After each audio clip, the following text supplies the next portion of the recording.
should we do an introduction this time? Introduction. Yeah, last time we didn't say our names or anything, but yeah. So welcome to the pod. This is the Marco Pablo Pod. You see it right there. I'm Pablo. And I am Marco, and the names are in the opposite. Yeah, Order. they're in the wrong place. But so Marco Pablo, you get it. So last time we had a few issues. We had to cut to the our extra camera, the GoPro. That was just a last minute thing that I thought let's record on the GoPro too, because who knows what can happen. And we noticed that the other three cameras, they have a 30-minute limit, so they died after 30 minutes. That's why on the last one we switched to the GoPro for the last half of the podcast. But anyways, we can also explain that we're actually recording several pods at the same time because we. So this is our second pod, and we have changed shirts so that it will look like it's a different occasion. Like it's a different day, but it's actually the same day as the day we shot the first one, and all that what I just said happened just an hour ago. Yeah. So now the question is, do we have a topic? Well, we said we would have maybe some kind of topic. I don't know. We're figuring this thing out. This is new, even though you have been doing some blogging and stuff like that. And I had a podcast, but I only did like 6 episodes of that. So, but that said, we're figuring it out the way we're doing it. And what we said is maybe we have some topics that we want to touch upon or talk about. Or maybe we just go with the flow. Or we just go with the flow. But maybe you can read the topics that you had. Yeah, I mean, I thought one of the things, let's see. Yeah, one of the things that I thought that would be natural for us to talk about is maybe the entertainment industry, because we are in it, both of us. You as a music producer and me as a film director, and even working as a visual effects supervisor sometimes.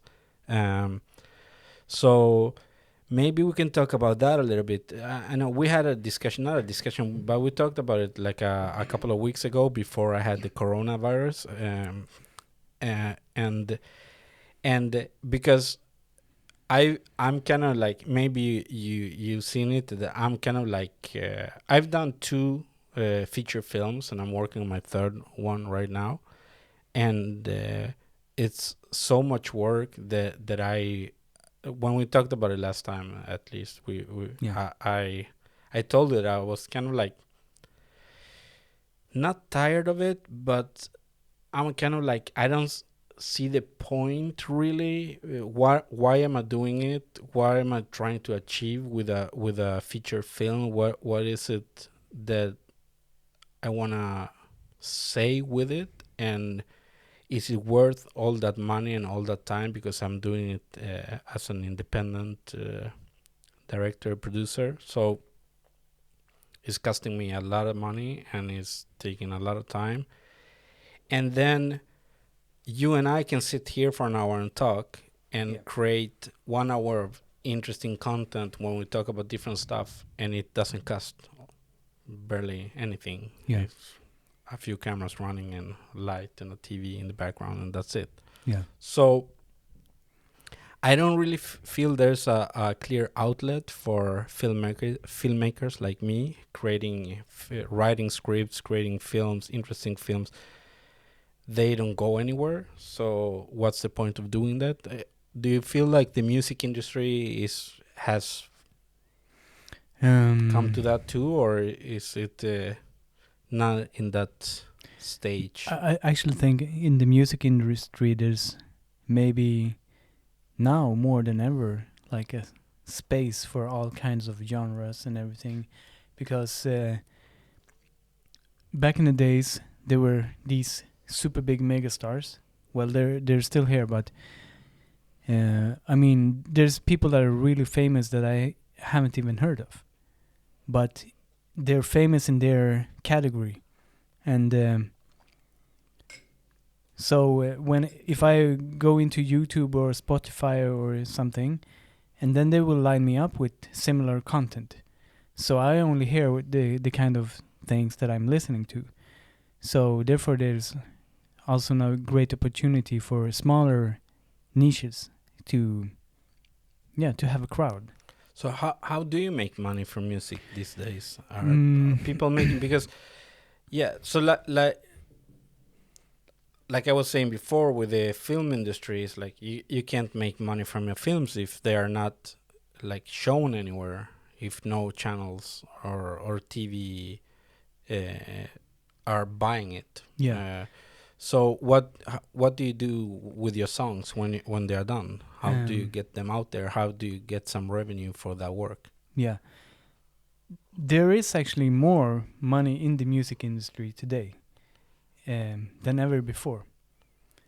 So, but it's a bit different now. Before it was, all the marketing was aimed to selling CDs or vinyl records. Now it's like all the marketing is aimed to sell the concert. So concert tickets are there's a higher price for them now. But if you're a producer, you can make a lot of money from making music to artists that have the record labels, and they pay a lot of money now. There was a period when they didn't pay so much, but now they pay much again. When we used to make music, there was kind of like I don't know what it was called. It was kind of like a production fee that they pay you for the song, so they kind of like buy it, or I think we still had some percentage of whatever happened to the song. But for instance, we sold a song to Korea and we got some money for that, but then we never heard anything. So we never knew if that song generated some money or it didn't. Is that still the case today? Like if you write a song for I don't know the names of the artists, but for some of the big ones, they still pay like one chunk of money for the production. Yeah, even I think they even pay more now. I mean, it's different from case to case, but I think it's possible. I mean, my brother, he takes pretty good money for producing songs sometimes. Yeah, it takes like $30,000 for a song. For one song. Yeah. For the production, but he still owns some rights of the song, right? Yeah, so if you are the composer of the song, you still own it. Yeah. So what they buy the production. Yeah. But then if somebody makes a cover of the song, then it goes to the people that wrote the song. And to buy the production, what are they actually buying? They're buying is not only because writing a song is like you have the melody and you have the lyrics and you have the chords. Yeah. But what they're buying with that production is his sound, actually, right? Yeah. So they buy like the production. It comes from before, when you had like a studio, you had to rent a studio, you had to maybe rent musicians and everything.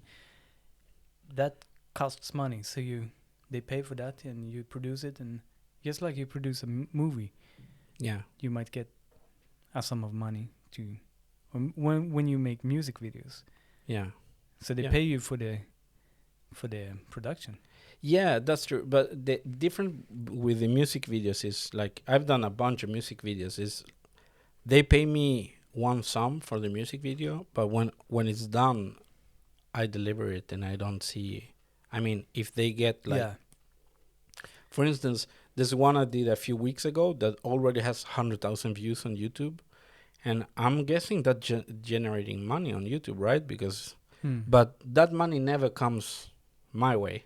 Yeah, I get paid for the music video and that's it. Yeah, but it's like music, a one-time thing for music videos. Yeah, music you get money,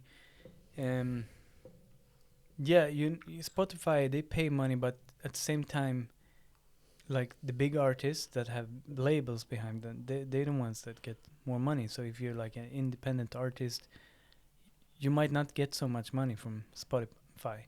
No. It's a bit, but I'm not sure how much people get paid. How many views do you think? Well, if you don't know how much they get paid, maybe you don't know, but how many streams you need before it starts getting interesting? It's like, are we talking about 1 million streams or? A friend told me that he gets like $5,000 from 1 million streams, but I'm not sure if that's the case for everyone. And that's only Spotify, right? So if it streams somewhere else, Yeah, that's only Spotify, I think. Yeah, but what people can do also, if you build a crowd, some people they have like Patreon. yeah. So there is like indie artists that earns a lot of money from having a couple of thousand fans that pays them monthly.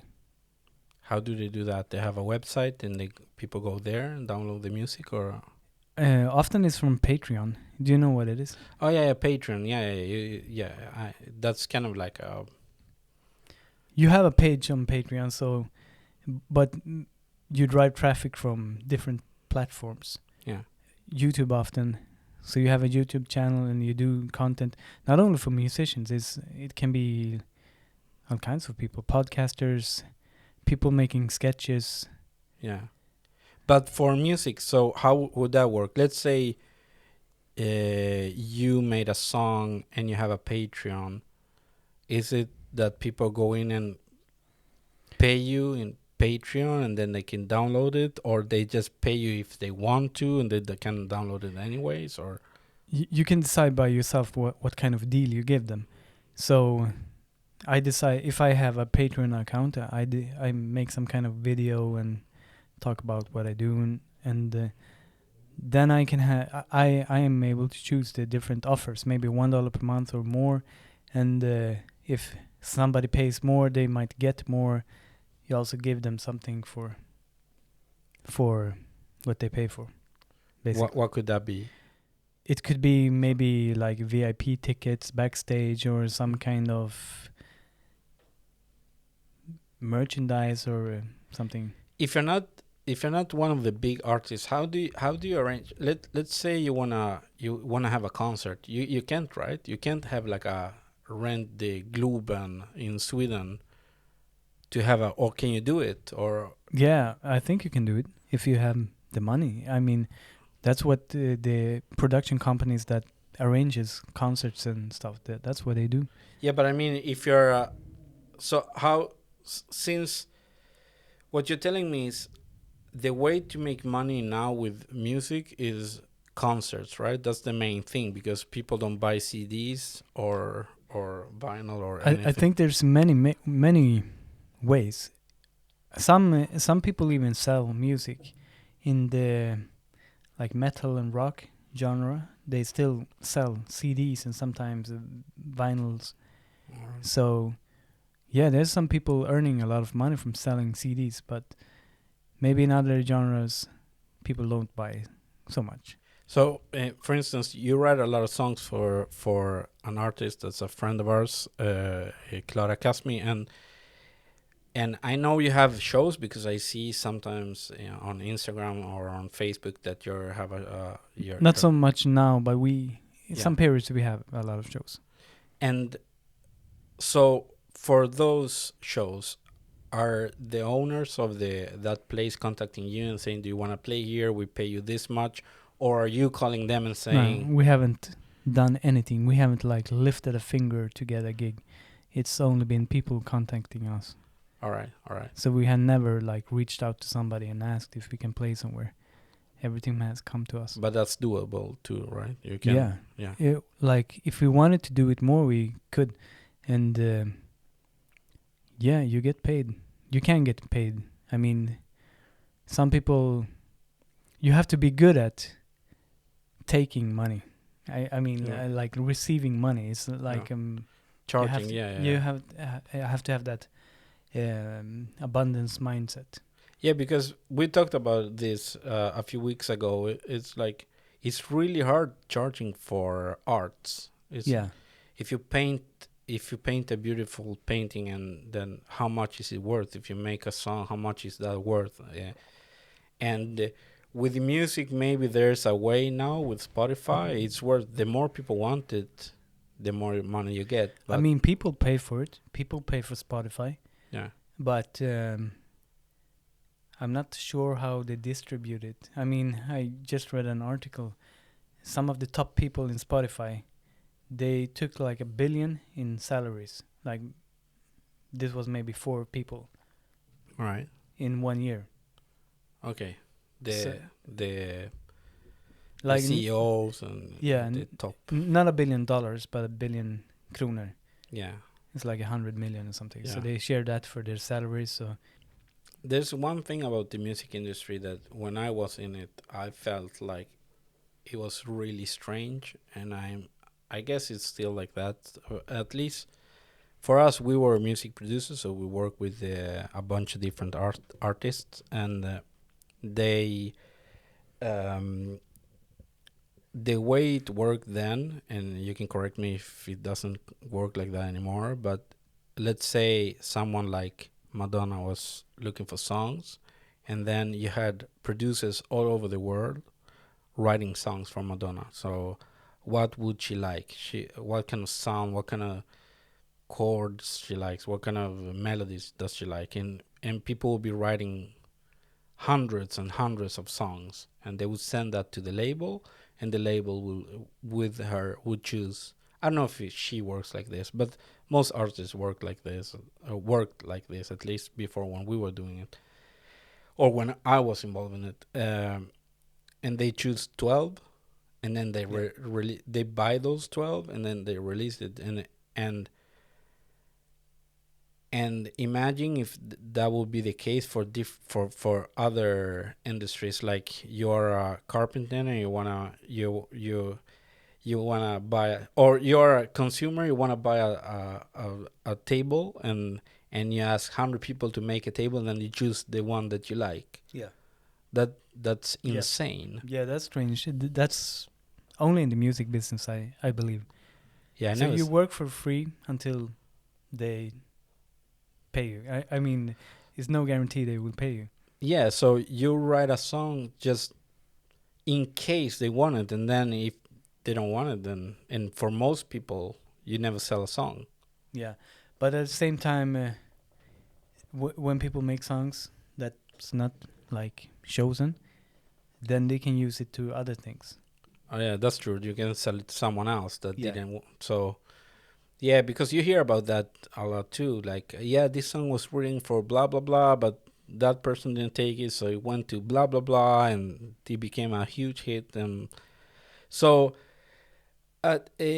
so your brother is like kind of at a quite high level of in the industry, producing music. Is it still like that for him? Does he still need to make songs for free and hope they want it? But the thing is, now since he has a name, he sells them more often, right? That's the difference. I'm not sure if that matters so much. No, if it's a good song, it's a good song. Yeah, you still have to deliver. Yeah, that's. But makes nowadays sense. they make like these camps. When we were working, we made some trips and we had some like co-work sessions, but we never went to any camps. No. So now they maybe rent a hotel or someplace somewhere, and they fly in producers and songwriters from all over the world, and they work.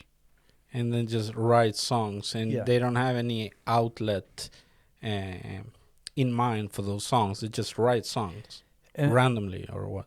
Maybe that's maybe they do that as well, but often they have some kind of maybe like Rihanna camp.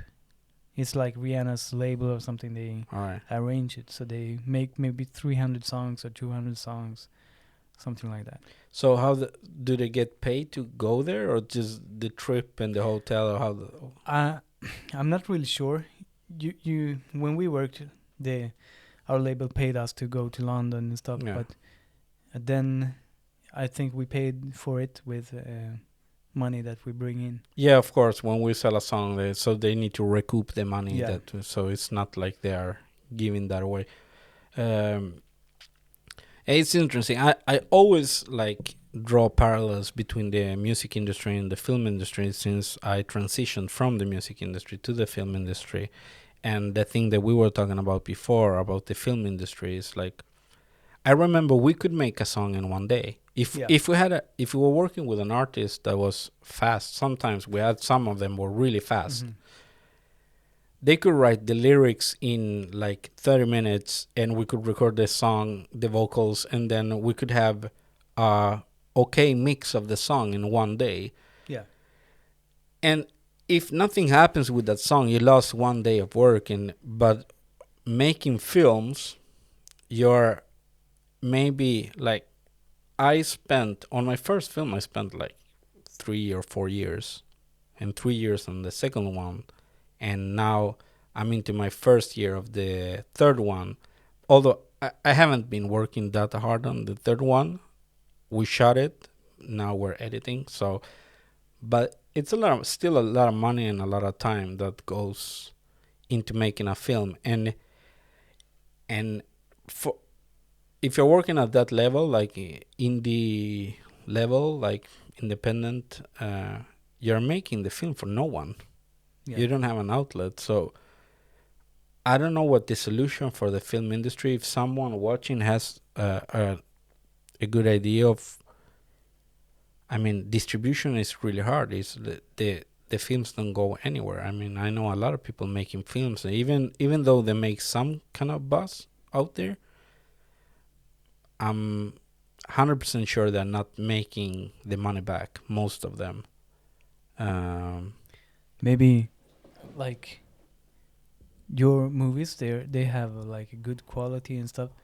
Maybe you could get sort of like discovered through them Yeah. because you pulled it off. You pulled off big projects that most people wouldn't be able to pull it off with no budget, and so you pulled like real cool things off, and I think you could become like a top director making like these top movies. Well, yeah, for sure. And you hear those stories, like some directors' first movies were like really independent, low budget. They really struggled to make them, and then they hit, and then they become really big. But I think those stories are not that, it's not that usual. I mean, Yeah. but of course it can happen, and I think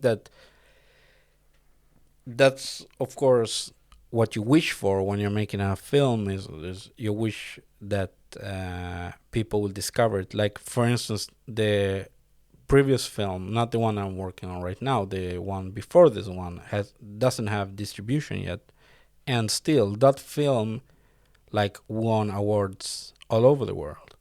So it was sent to a bunch of festivals, it won a bunch of awards, and still doesn't have distribution, which means that I have, if it doesn't get distribution, I have like one option is like put it on YouTube or something. And maybe it's not. Maybe it's a good idea to do. Yeah, that. maybe it's not such a bad idea, but yeah, but when you start doing a movie, do you have what end goal do you have in your mind? well,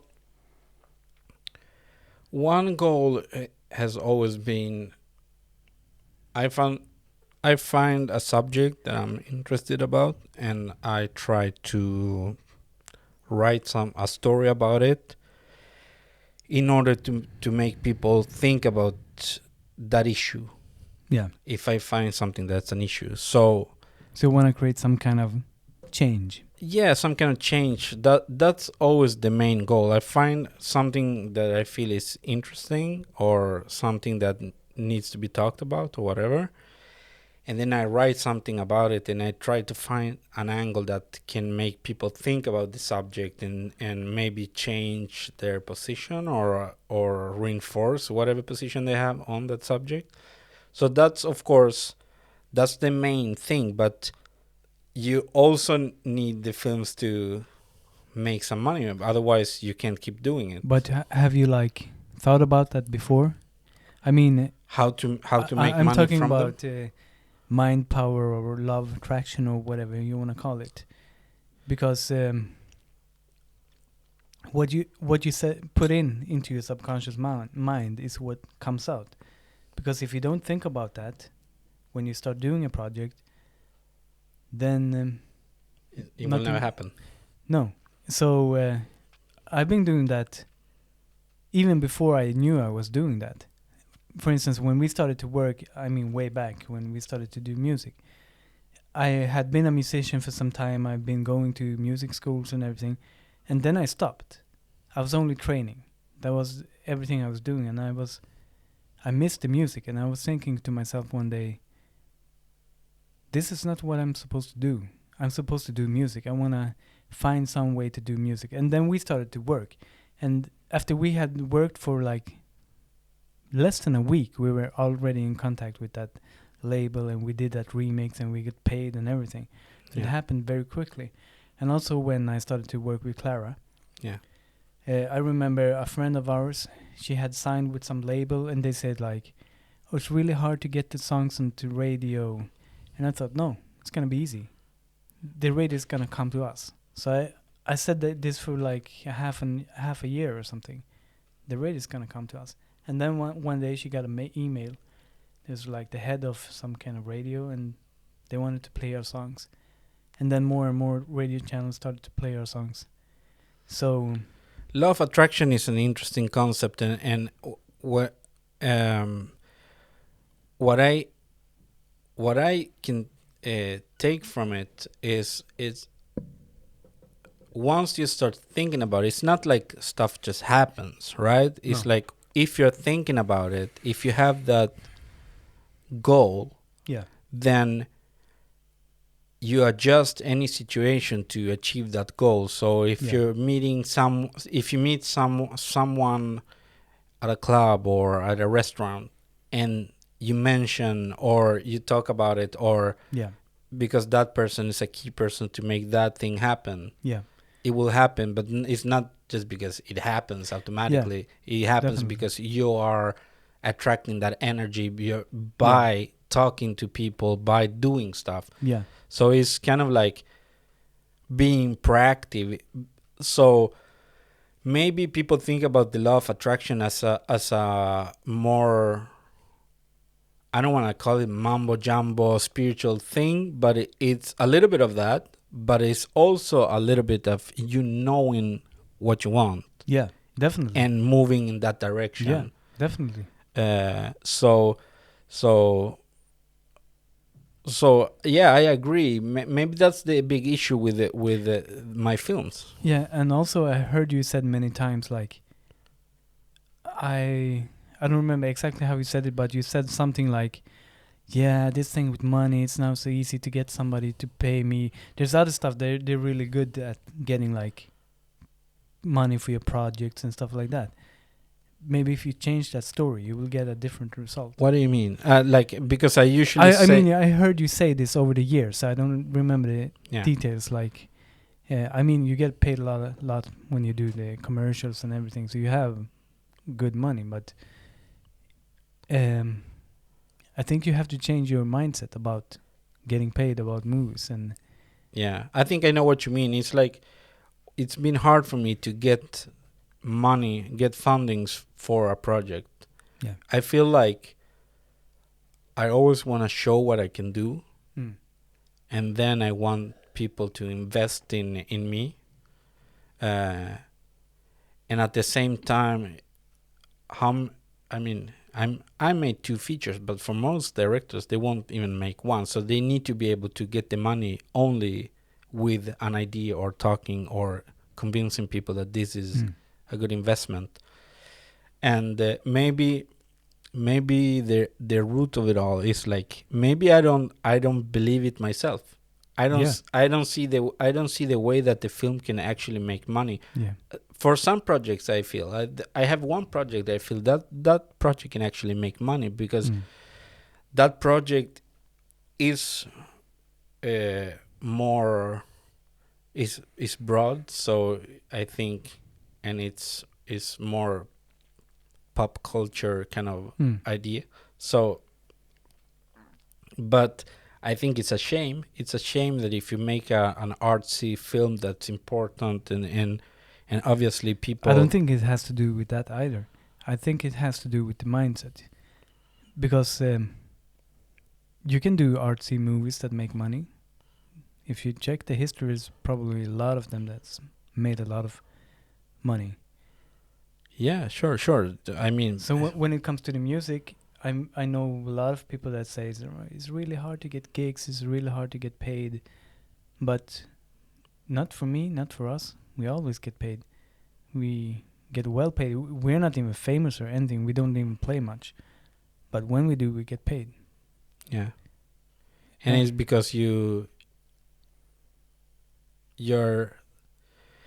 valuing your own Yeah. or from Time the and begin- energy. yeah, from the beginning Yeah. you're going into it knowing that Yeah. I'm worth this. Yeah. So they should pay. Yeah. So recently we played in Norway, and we played for 10 minutes, and they flew us over. They paid us first class tickets. They paid us like great hotel, taxi everywhere. They paid us great money, food, everything for 10 minutes.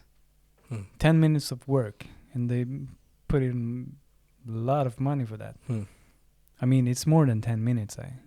It's like you have to get there. You take Yeah, a big chunk of your time and everything. But yeah, this mindset thing, it always works. Yeah. Not always. For me, it doesn't work when I'm not honest to myself. But when I'm really honest to myself, it works. What do you mean when you're not honest? I might say, I want this, and I focus my mind on something to happen. But then afterwards, I see it didn't happen. I didn't even want it to happen. It wasn't like honest. Yeah. Sure, maybe. Yeah, for sure. I mean, the money thing is in arts is such a big. I think it's a big problem. For me, it's a big problem because I feel like I would love to like only do art all the Yeah. time and don't do anything else. Like focus on that, and I don't even want to think about the money part. Yeah. I don't like it. I think it's important, and I of course I would love it to pay for all my bills. But since I don't want to think about the money part. Then I never try and achieve that. I never tried to achieve making money with the art. It's because, yeah, like we said before, I don't. If I ask you, why don't you want to think about it? I mean, there's many aspects. I mean, if you have all the money in the world, you don't need to think about it. I can give you an example of the money thing. And for instance, like I said, I've done 2 features already, and it takes a lot of energy, not only to write it, to produce it, to get all the logistics of it like going, and I know some people, instead of making a film, they try to get fundings, and they maybe use 2 or 3 years of their life to get people involved, interested in the project, and then they get the money. Since I don't like that part, I don't like knocking on doors and saying, believe in my project, this is an important one, invest in it. I use those 2 or 3 years to make the money in other ways. And then I just make the film. If you would think about the end goal, like if you have gotten all the money and you start in the end and then you go backwards, maybe somebody else can help you with those parts, or maybe it will happen with ease. Yeah. So that's also something when you work like mentally, you need to put all these aspects into it. It's like you paint a map of everything. And the more detailed you are and the more honest you are, the more accurate it will be. I think maybe the issue for me is that I think the entertainment industry is in a transition, and I don't see it right now. I don't see where it's going, and I don't see what will happen in a few years. I wish I could see like 5 years from now this is what's going to work, because right now I don't see it, and I don't see the solution, and I don't see the way of it, the distribution part mostly. I don't see, like, it feels like for the music industry it's a working machine now. Yeah. I mean, it was a working machine before, then Napster came and killed everything, and it has to reboot and find something new. It feels like the film industry is like, and even worse now, if the corona thing is like making theaters close and people won't want to sit next to each other, or They will come back, even though Yeah. it's closed. yeah, for sure. But I mean, you don't know how. But sometimes when you need to manifest something, the logical mind is in the way, because we try to figure things out, and you have to start in the other end. For instance, now with the corona crisis, or whatever you should call it, like, I lost my job, and I thought maybe I should look for something new and stuff, and I found some interesting stuff, but I didn't get any impulse or drive to do anything about it. I was just focusing on other stuff, and everything just worked out. Like, I started to become interested in programming, and so I started to program, started to learn by myself, and then I applied for a school, and they only accept 16 people, and I was one of them. And logically, they shouldn't take me because I have no background whatsoever in it. But I was just, there were actually two schools. The first one I applied for, and I was a little bit skeptical all the time. There was some feeling that wasn't right. I wanted to program, but I applied for it. And then I got an ad for the other one, and I just spontaneously applied, and I was accepted. I went through some stages, like different interviews and stuff. So during that time, with the other school, I just knew I'm gonna be accepted. Then I did one telephone interview, and it felt really good, and I was like totally convinced. Then I did a video interview, and it didn't go too well. So I was like, I didn't know if How it do you went know well. it didn't go? Because like, he asked me strange things, and I didn't know what to say, and I was like, it didn't feel like it was flowing. Yeah. And all those things were kind of off topic, totally off topic. I wasn't prepared for those kind of questions. So then I started to doubt myself, and like, I'm not sure anymore if I'm gonna get accepted. But I thought to myself, did I take this because it's an opportunity? Because attached to this is like a guaranteed job with high pay and everything. Did I take this because it was an opportunity, or because I want to learn this? So I decided I'm gonna learn this anyway. So then I got accepted, but I kept like thinking, this is what's gonna happen. This is what's gonna happen. And with the jobs, I got like 2 jobs without lifting a finger. They just came to me. People asked me if I wanted to work. So during this whole time, I had this like mindset. I did affirmations 3 times per day, and Yeah, I mean, I think the way I work, or my brain works, is like you say, is that I always try to find the logical ways, like what's the next step, or what's 2 or 3 steps ahead, and how do I get there, and that's how I always worked, and that's how I always get stuff done, is by sitting down thinking, okay, what's the next step? How do we get this to work? Like when we decided to do this podcast, what do we need? How do we? I need this, and then I go and do it. yeah. But I feel like the way you work or your mind works is more like you go more with the flow. So you stuff comes to you.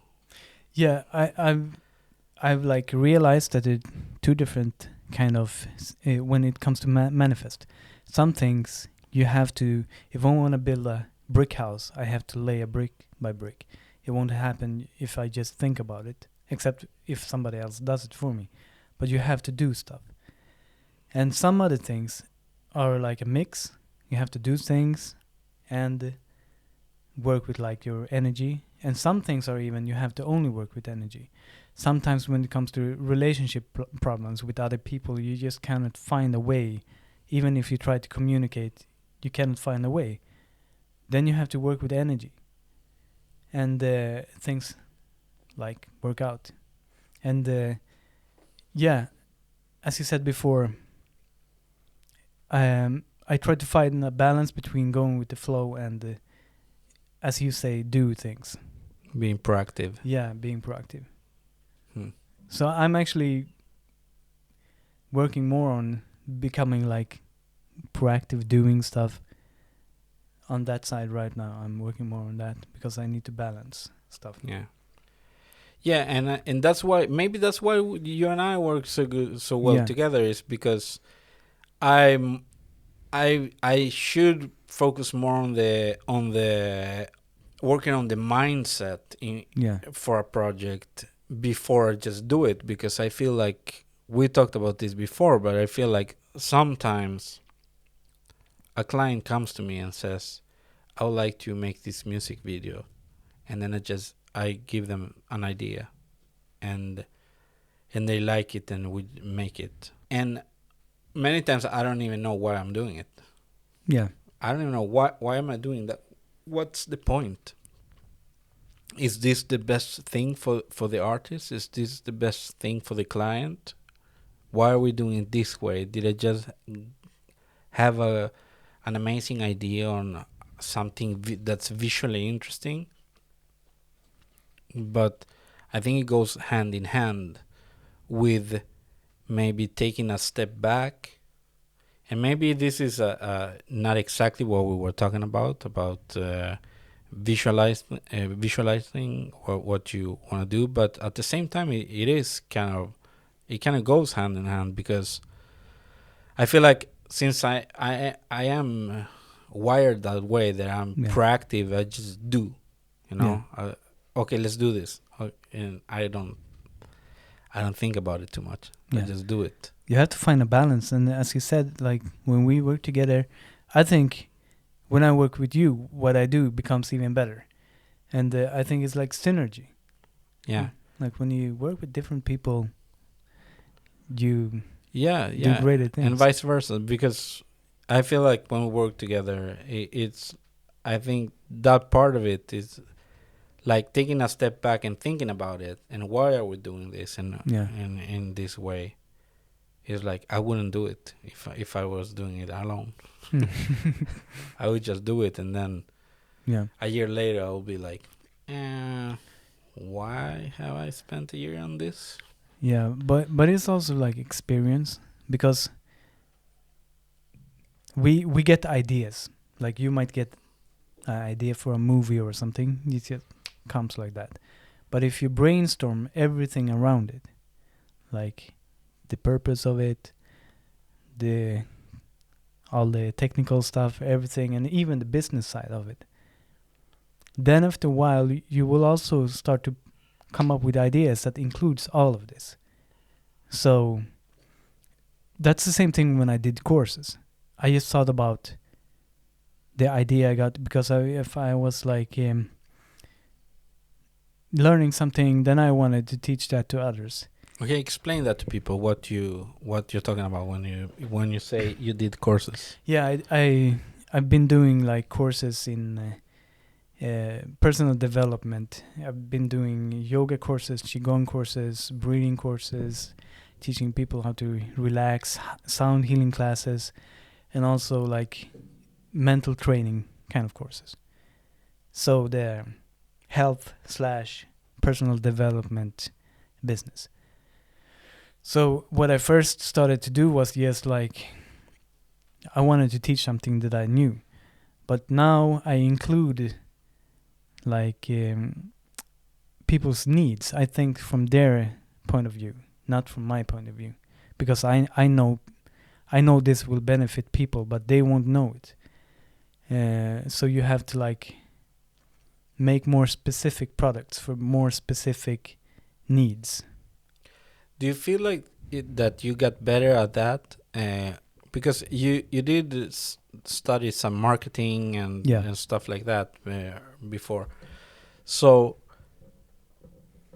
because the I feel like those two different things, like talking about mental health and growth and like self improvement, is kind of doesn't go really well with the business side of it. Yeah, that's a problem for many people in the that kind of business, because they just want to give from the heart. So it's not easy for them always to, me included, it's not easy to like take money from it. But yeah, so in that aspect, it's not like the music industry, because it feels like it's even worse than arts in that aspect. It's like you're not expected to charge for something that if you're helping people to feel better, yeah, you're not expected to make money from it, or if you're making money from it, it's looked upon as a scam almost, right? Yeah. But what I've learned is that when people pay for it, they get much better results. So for many years I did a lot of things for free. Like I spent hours and hours and hours coaching people, and they would call me every time they have a problem. I spent so much time on them.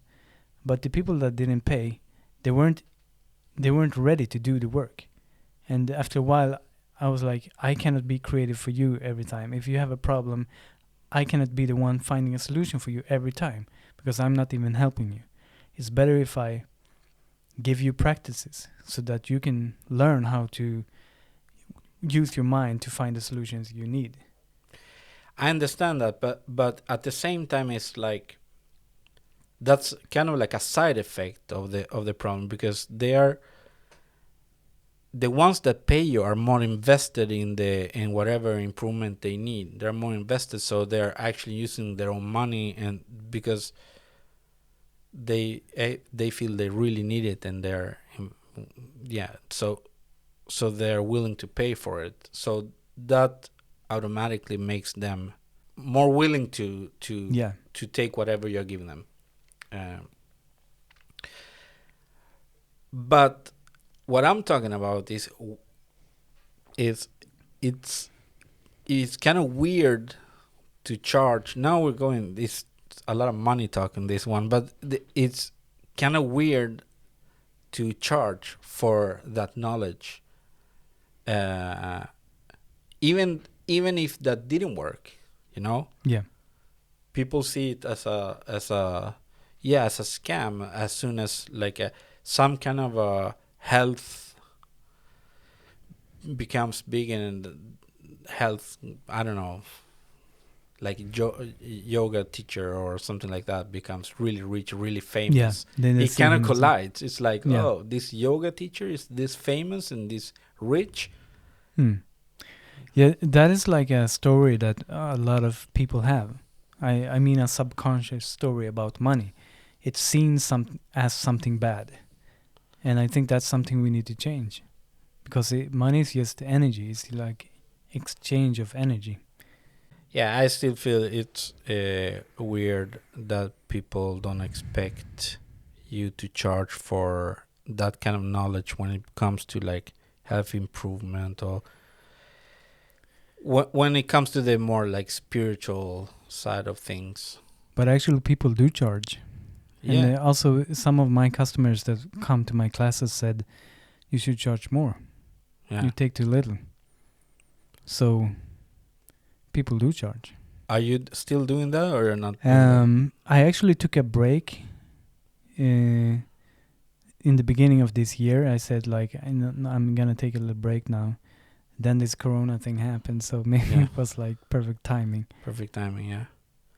Actually, I also needed a break, and we can go into that in a different one. But because I was overworked Hmm. and I started to get like serious health issues because I was overworked, I think I didn't take a vacation for 4 or 5 years. I worked all the time, and I was working at a company doing visual effects, and when I wasn't there I was doing my own projects. And I came to, yeah, so in December I started getting really, really sketchy symptoms. Like I started like losing control of my left arm and my left leg, and I still have that. So sometimes I still get dizzy when I stand up, and that. So then Corona came, and I had to like stay at home. I couldn't work, so I haven't been working since. I mean, I made a music video a few weeks ago, but other than that, I haven't done anything. I've been chilling home. Hmm. What have you been doing? Lately, I've been like programming every day. Yeah. That's what I've been focusing on most of the time. So getting ready for that. So you started from scratch. You didn't know anything about. Nothing. Not one single digit of code. I didn't know anything. How do you feel now? Do you feel it's fun or? Yeah, most of the time I think it's fun. Sometimes I think it's a little bit. I mean, in the beginning I was doing progress that I could notice. Now I think it's like it's too slow. But at the same time, I understand also that it takes some time to learn. So you feel you'll be doing that like long term, or do you feel like this is a phase that you need to go through and you want to learn the programming language and then maybe move on to use it for something else? Or I think I'm gonna use it for something else. I don't know what's going to happen, but I know it's gonna be great. That's the feeling I have. So I'm not gonna work for companies for a long time. So I'm contracted to work for 1 year. Then after that, I'll see.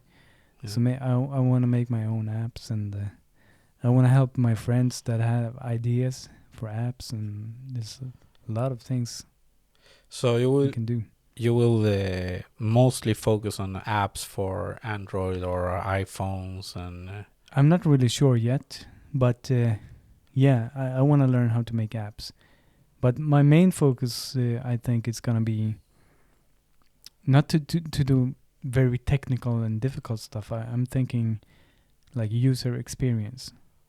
I want to make things that have good user experience, because I've used many like meditation apps that have 100 different functions that I don't need, Yeah. and it makes it too much. I want to like keep on to one aspect of me that is very untechnical, because I remember I was in a school, an entrepreneur school, with some programmers and some people with entrepreneurial minds, and we were working together on projects. We were doing like fake projects all the time, and the technical people, they did two difficult ideas, and they thought I was stupid if I didn't get it, and I'm holding on to that stupid side of me that don't get it. So I want to do simple things. Simple things that you mean that stuff that's simple to use Yeah, simple to use. in order to get the same effect as Yeah, the simplicity. As you said, when you were doing something with the TV, you were thinking, you said like, I'm like an old man. I don't know. It shouldn't be too hard. I can explain it. Yeah. So in the last podcast we did, I watched the footage and I felt like, since the cameras are kind of not that good, the ones we're using, and the TV was too bright, I felt like it was overexposed, and I wanted to make it darker, and even though I am quite technical, I couldn't figure it out. Yeah, you were saying you were stupid. I was thinking they did it too complicated. That was what I was thinking. Yeah, I couldn't do it. And a lot of technical people make too technical things. Yeah. So, yeah, I want to learn to program. I think I'm going to work for some companies for some time, but then I'm going to do something else Yeah. with that knowledge. Yeah, and we've been talking about doing some stuff together, so Yeah. stay tuned for that. We will do some cool projects together, and we have some a first one that we wanna like put our focus into like really soon, and then let's see what the future brings. Yeah. And I feel like for this one we're kind of done, and thanks for being here again, and thank you for watching, whoever is out there watching. I don't know which camera to look into. That's yours. That's mine. That's yours, yeah. And yeah, and stay tuned because we'll keep talking and Yeah. yeah. Okay. Bye, everybody. Bye-bye.